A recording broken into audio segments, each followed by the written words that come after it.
ठरवलेली गोष्ट सरकार करत असतं हा समज काढण्यासाठी जे योगदान या शक्तीपीठ विरोधी कृती समितीच्या गावागावातल्या कार्यकर्त्यांनी दिलं, बळ एकवटलं आणि आज अभिमानानं आपल्याला सांगावं वाटतंय की या शक्तीपीठामधल्या लढ्यातला पहिल्या टप्प्याचा विजय आपण काही प्रमाणामध्ये आपल्या पदरात पाडून घेतलेला आहे। आणि हा कोण्या एका माणसाच्या जीवावर नाही, कोण्या आमदार खासदाराच्या नाही, तर या शेतकऱ्यांच्या एकजुटीवरती आपण हा निर्णय आपल्या पदरामध्ये पाडून घेण्यामध्ये पहिलं पाऊल आपण यशस्वी टाकलेला आहे। मित्रांनो, कुठलीही जमीन संपादित करताना सरकारच्या नियोजनामधला प्रोजेक्ट आपला पहिल्या पायरीवर पुढे नेत असताना जी संयुक्त मोजणी करणं गरजेचं असतं, ती संयुक्त मोजणी रोखण्याचं काम माझ्या या ठिकाणी बसलेल्या सगळ्या बहादर शेतकरी भावा बहिणींनी केलेलं आहे। मित्रांनो, आणि म्हणून या सरकारच्या पायाखालची वाळू सरकलेली आहे। ही लढाई ही एकजूट कोण्या एका संघटनेची, कोण्या एका जाती धर्माच्या किंवा भावनिक मुद्द्यावरती झालेली नाही आहे। आत्ता मुंडे अप्पांनी सांगितलं की हे सरकार जे भारतीय जनता पार्टीचं, मोदी शहा आणि फडणवीसांचं सरकार देश आणि राज्यामध्ये बसलेलं आहे, हे सरकार कुठल्याही धोरण आणि मुद्द्यावरती आणि सार्वजनिक लोकांच्या हितासाठी काम करत नाही आहे। हे मुद्दे घेतय भावनेचे, हे मुद्दे घेतय अस्मितेचे। आपल्याला आतापर्यंत अस्मितेच्या भावनेच्या मुद्द्यावरती लढवलं, कधी तुळजाभवानीचं नाव घ्यायचं, कधी आम्ही ज्यांना आदर्श मानतो शिवाजी महाराजांचं नाव घ्यायचं, कधी डॉक्टर बाबासाहेब आंबेडकरांचं नाव घ्यायचं। अरे कधी अस्मिता देवादेवतांची दाखवायची, धर्माची दाखवायची, आणि अशाच प्रकारचं शक्तीपीठ नावाचं गोडस रूप त्यांनी दिलं। परंतु ते शक्तीपीठ नाव सुद्धा कसं बोगस आहे।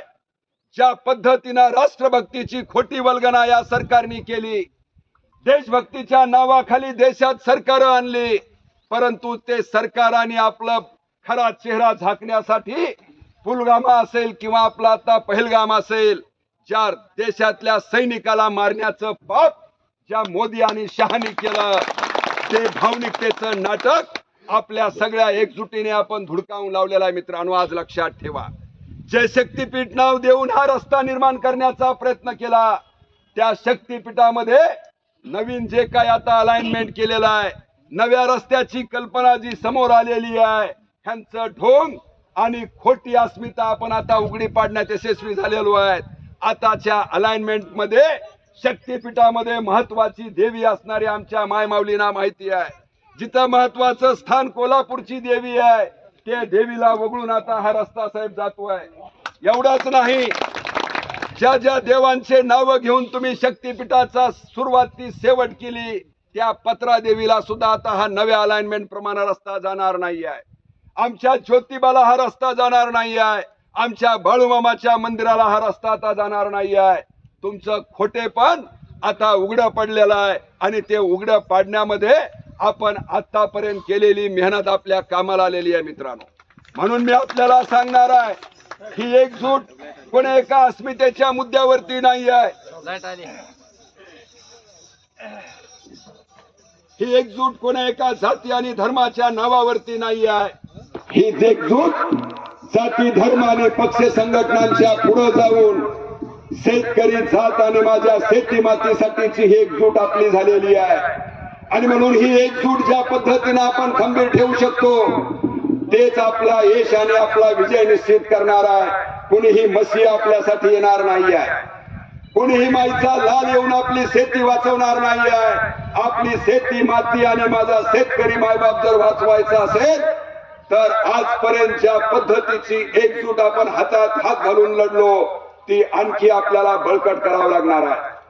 केवळ शक्तीपीठ बाधित शेतकरी म्हणून आपल्याला चालणार नाही, केवळ शक्तीपीठ बाधितापुरतं मर्यादित राहून आपल्याला चालणार नाही। मी अभिनंदन करेल गणेश भाऊंचं, मी अभिनंदन करेल रविराज पाटलांचं।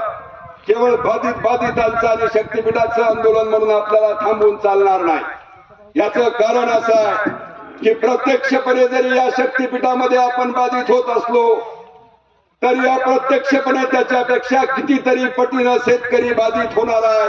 ही गोष्ट आपल्याला, तुम्हाला, आम्हाला गावागावामध्ये घेऊन जावा लागणार आहे आणि प्रत्यक्षपेक्षा अप्रत्यक्षपणे बाधित होणाऱ्या शेतकऱ्यांना सुद्धा आपल्याला एकजूट करावं लागणार आहे मित्रांनो. हा खरा या मेळाव्यामधला संदेश आपल्याला घेऊन जावा लागणार आहे. तर आपली लढाई उद्या आणखी मोठ्या प्रमाणात टिकणार आहे. एवढंच नाही, ज्या पद्धतीची गोष्ट वकील साहेबांनी आता सांगितली की हे सरकार केवळ नसत्या शक्तीपीठासाठीचं स्वप्न आम्ही फडणवीस साहेबांचं पूर्ण करणार आहे. विरोधी पक्षातल्या आमदार खासदारांना जेव्हा आमचे शिष्टमंडळ भेटले त्यावेळेस आम्हाला काही गोष्टी नवीन कळाल्या. अरे फडणवीस आहेत ते, त्यांनी घेतलेला निर्णय वापस घेत नसतात. अरे कशाला झक मारायला तुम्हाला आम्ही विरोधी पक्ष म्हणून आमदार आणि खासदार केलाय का? अरे एवढा तुम्हाला त्या फडणवीस वरती विश्वास आहे? तुम्ही त्या सभागृहामध्ये विचारा, एवढीच फक्त एकच घोषणा या फडणवीसांनी आणि या भारतीय जनता पार्टीच्या सरकारने केलेली आहे का? अरे मराठवाड्याच्या दुष्काळासाठीच्या वॉटर ग्रीडची गोष्ट आता आमच्या वकील साहेबांनी केली, कौतुक वाटलं. आमच्या दुष्काळावर मात करण्यासाठीच्या घोषणा केल्या. आमच्या हमी भावाच्या सोयाबीन कापसाच्या साठीच्या दिंड्या गळ्यात तुम्ही टाळ आणि मृदंग घेऊन तुम्ही अरे या संतांच्या भूमीला सुद्धा तुम्ही अपमानास्पद केला. आणि सोयाबीन आणि कापसाच्या हमी भावासाठी 10 वर्षापूर्वी दिंड्या काढल्या. ते तुमचं स्वप्न फडणवीस साहेब नाही का? तो शब्द फडणवीसांचा नव्हता का? हा प्रश्न आमचे खासदार आणि आमदार विरोधी सुद्धा विचारायला तयार नाही आहे. याचं कारण आता मुंडे अप्पांनी सांगितलं. अरे ज्या पवार साहेबांना या प्रश्नावरती प्रश्न विचारला, शरद पवार साहेब सुद्धा म्हणले की मला जरा शक्तीपीठाचा अभ्यास करावा लागेल. साहेब शक्तीपीठाचा अभ्यास नाही, अदानीचा अभ्यास तुम्ही चांगला केलेला आहे, म्हणून तुम्ही सुद्धा आमच्या बाजूने उभा ठाकत नाहीये. ही राजकीय भूमिका तुम्हाला घ्यावी लागणार आहे. सडेतोडपणे आपला मित्र कोण आणि शत्रू कोण, आपल्या आंदोलनातली दलाल कोण, ही ओळखण्याची गरज या अटीतटीच्या लढाईमध्ये आता निर्माण झालेली आहे. आणि म्हणून केवळ कागदावरती गणेश भाऊ पाठिंबा देणाऱ्या आमदारांच्या खुशामती करू नका. केवळ तुमच्या सभा आणि आंदोलनामध्ये येऊन भाषण करून पाठिंबा देणाऱ्यांच्या वरती मशगूल होऊ नका. जे लढ्या आणि आंदोलनामध्ये तुमच्या खांद्याला खांदा लावून आहेत, जे संघर्षामध्ये तुमच्या बरोबर आहेत, तेच आपले आहेत. बाकी आपले कुणी असू शकत नाही. ही खुणगाट आपण सगळ्यांनी मनाशी बांधली तर हा या पुढचा लढा आपण यशस्वी करू शकतो. वेळ कमी आहे, शेवटच्या मुद्द्यावर येतो की ही लढाई केवळ आपली आणि प्रत्यक्ष बाधित शेतकऱ्यांची नाही आहे. अरे आता 21,000 कोटीची काय वल्गना केली, संबंध महाराष्ट्रात अतिवृष्टी झाली आणि 21,000 कोटीची जी घोषणा केली, किती लोकांच्या खात्यात आले माहित नाही, किती त्या तलाट्याने खाल्ले माहित नाही, किती लोकांच्या आधार अपडेट अभावी आणखी प्रलंबित आहे माहित नाही. परंतु अत्यंत खेदाने समजून घ्या, तरुण शेतकरी मित्र या ठिकाणी बसलेली आहे. अरे 21,000ची मदत केल्यानंतर तुम्ही आज जाहीरपणे या राज्याचे कृषी मंत्री माननीय भरणे साहेब सांगताय की आम्ही ती सिडसा नावाची योजना असेल, कृषी तांत्रिकच्या संदर्भामध्ये घेतलेला याच्या संदर्भातला निर्णय असेल किंवा कृषी समृद्धीची योजना असेल, ज्याच्यामध्ये काही शेकडो कोटीची तरतूद करणं अपेक्षित होतं, जे माननीय अजितदादा पवार जाहीर भाषणामध्ये अभिमानानं सांगतायत की आता केवळ सही आणि वाचता लिहिता येणारा साक्षर नाही, केवळ कॉम्प्युटर चालवणारा आता साक्षर नाही, आता AI ची टेक्नॉलॉजी आलेला माणूस आता साक्षर असणार आहे आणि ती टेक्नॉलॉजी आमचं सरकार आणणार आहे. म्हणून आम्ही याच्यामध्ये तरतूद करतोय. अशा वल्गर घोषणा करण्यामध्ये माहीर असणारे अजितदादा मोठे शहाणपणानं सांगताय.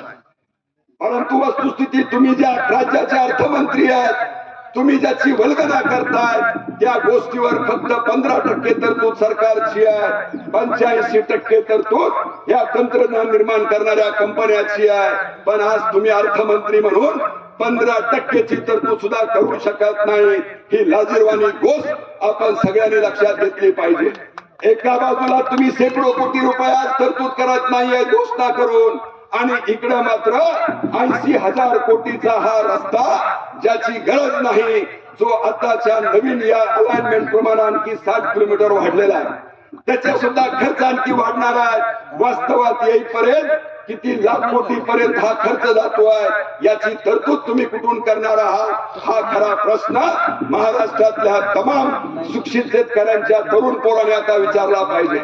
म्हणून ही लढाई केवळ बाधित शक्तीपीठ शेतकऱ्यांची नाही आहे, या सगळ्या शेतकऱ्यांनी एकजूट होऊन शेती आणि माती लुटणारं अदानी अंबानीसाठी काम करणारं हे फडणवीस सरकार आणि त्यांच्या चोरांचं सरदार असणारं मोदी शहांचं सरकार हे कधीही शेतकऱ्यांचं हित करणारं नाही आहे.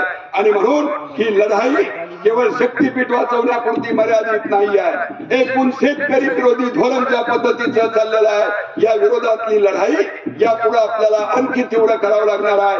शक्तीपीठ 1000% रद्द करू शकतो ही उमेद आता आमच्या मनात आलेली आहे. कारण ज्या पद्धतीची संयुक्त मोजणी आतापर्यंत होणं अपेक्षित होतं ती महाराष्ट्रामध्ये झालेली नाही आहे. यापुढे तर आता खात्री आहे मला की तुम्ही कुणीच आता होऊ देत नाही. कारण शंका कुशंका त्यांच्या सगळ्या कृत्या आता आपण मोडीत काढलेल्या आहेत. ज्या ज्या वल्गना या राज्याच्या मुख्यमंत्र्यांनी केल्या त्या सगळ्या धुडकावून लावलेल्या आहेत. म्हणून यापुढची लढाई फक्त आपल्या एकजुटीवरती अवलंबून आहे. कितीही संघर्ष झाला, कितीही जेलात जावं लागलं, केसेस झाल्या तरी आपण मागे सरकणार नाही. हा खुंगार हा निश्चय आपण या मेळाव्यामध्ये घेऊया. हाच लढा आणि संघर्ष आपली स्थिती वाचवणार आहे एवढीच अपेक्षा मी आपल्या सगळ्याकडून व्यक्त करतो. लांबत चाललेले माझे 2 शब्द संपवतो. इन्क्लाब जिंदाबाद. धन्यवाद साहेब. यानंतर अखिल भारतीय किसान सभेचे उमेश देशमुख साहेब राज्याध्यक्ष म्हणून काम पाहतात. त्यांना विनंती करतो की आपलं मनोगत ठेवावं. आत्ताच आपल्या या मेळाव्यासाठी पुण्याहून पुणे रिंग रोड महामार्ग बाधित शेतकरी तथा मार्गदर्शक प्राध्यापक दिनकर दळवी सरांचं आगमन झालेलं आहे. त्यांना मी विनंती करतो की आपण मंचावरती यायचं आहे. त्यांच्यासोबत सुरत चेन्नई महामार्गातले बाधित शेतकरी ओमप्रकाश पाटील साहेब हे सुद्धा आलेले आहेत. तर दिनकर दळवी साहेबांचं सुद्धा आपण स्वागत करायचंय. आता आपण ज्यांचं मार्गदर्शन ऐकणार आहोत असे उमेश देशमुख साहेब, त्यांना सुद्धा वाटलं पाहिजे की मग आमचं हे ऐकण्यासाठी आणि आमचं मार्गदर्शन घेऊन पुढे लढण्यासाठी आपण आलेले आहात. एकदा जोरदार टाळ्यांनी स्वागत करायचंय आपण. आजच्या या मेळाव्याचे अध्यक्ष आमचे मित्र कॉम्रेड गिरीश पोंडेजी, या महाराष्ट्रातील आणि भारतातील सर्व शेतकऱ्यांचे अग्रणी नेते आदरणीय राजू शेट्टी साहेब, माझे सहकारी आणि आमचे किसान सभेचे राज्याचे उपाध्यक्ष ॲडव्होकेट कॉम्रेड अजय बुरांडे, या मेळाव्यासाठी मार्गदर्शन करण्यासाठी उपस्थित असलेले आमचे सहकारी दिगंबर कांबळे, त्याचबरोबर आमच्या सांगली जिल्ह्यामधून आलेले माझे सर्व सहकारी, हा मेळावा ज्यांनी आयोजित केला ते गणेशजी घोडके, त्याचबरोबर या मेळाव्यासाठी ज्यांनी सहकार्य केलं ते गजेंद्रजी येळकर आणि या मराठवाड्यामधून विविध जिल्ह्यामधून आलेले माझ्या सर्व शेतकरी बंधू आणि भगिनी. गेल्या 1.5-2 वर्षापासून आपण या शक्तीपीठ महामार्गाला विरोध करताना आपण सर्वजण शेतकरी अनुभवतो. या महाराष्ट्राचे मुख्यमंत्री ज्या ज्या वेळेला या महाराष्ट्रात फिरतात आणि शक्तीपीठचा विषय निघतो त्या त्या वेळेला नवीन काहीतरी गोष्टी सांगत असतात. एकदा ते येऊन सांगतात की या मराठवाड्याचा विकास करायचा आहे, एकदा येऊन सांगतात की या महाराष्ट्रामधल्या सर्व देवस्थानला मला जोडायचं आहे, एकदा येऊन सांगतात की मला शेततळीच करायचे आहेत. नेमकं काय करायचं हे ते सांगत नाही. नेमकं काय करायचं आहे ते राजू शेट्टी साहेब प्रत्येक वेळेला भाषणामध्ये सांगतात. त्यांना काय करायचं, त्यांचा एकच उद्देश आहे की याचं बजेट 86,000 कोटी सांगितलं, आता 1,00,000 कोटी पर्यंत गेलेलं आहे. त्याच्या 20% किती होणार आहे एवढंच त्यांचं स्वप्न आहे. लक्षात ठेव, ह्याच्या पलीकडे दुसरं स्वप्न. प्रत्येक वेळेला नाहीतर नवीन करायचं काय. आणि दुसरं असं, आजपर्यंत शक्तीपीठ बद्दल एकदाही जे विरोधात आहेत, शेतकरी असतील, शेतकरी नेते असतील, त्यांच्या बरोबर ते एकदाही बोललेले नाहीत बाबा रे तुमचा विरोध काय म्हणून.